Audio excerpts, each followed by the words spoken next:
కామారెడ్డిలో కాంగ్రెస్ ప్రకటించిన బీసీ డిక్లరేషన్ను అమలు చేయకుండా కాలయాపన చేస్తున్నారంటూ నిరసన వ్యక్తం చేస్తూ పెద్దపల్లి మండల తహసీల్దార్కి బీజేపీ నేతలు వినతి పత్రం సమర్పించారు. కాంగ్రెస్ ప్రభుత్వం అధికారంలోకి వచ్చిన 6 నెలల్లోపే కులగణన చేసి బీసీ కమిషన్ నివేదిక ఆధారంగా రిజర్వేషన్లు పెంచుతామన్నారని గుర్తు చేశారు. స్థానిక సంస్థలో ప్రస్తుతం ఉన్న బీసీ రిజర్వేషన్లు 23% నుండి 42% పెంచుతామని హామీ ఇచ్చారని, ఆ మాటకు కట్టుబడి ఉండాలని కోరారు. రిజర్వేషన్ ప్రక్రియను ప్రభుత్వం వెంటనే ప్రారంభించకపోతే లక్షల మంది బీసీలతో అన్ని కలెక్టరేట్లలో ధర్నాలు, నిరసన దీక్షలు చేపడతామని హెచ్చరించారు.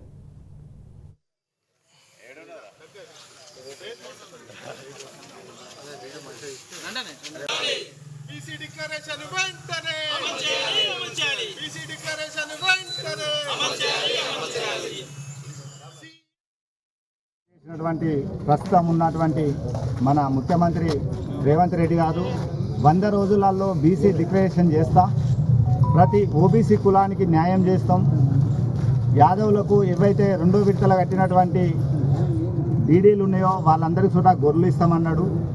ముదిరాజులకు గౌడు, పద్మశాలి, మిగతా ఉన్నటువంటి చాలా ముదిరాజు కులస్తులు అందరికీ కూడా చేప పిల్లలు ఇచ్చుకుంటూ ఏదైతే బీసీ కులస్తులు ఉన్నో వీళ్ళందరికీ 100 రోజులలో డిక్లేర్ చేస్తా అన్నాడు.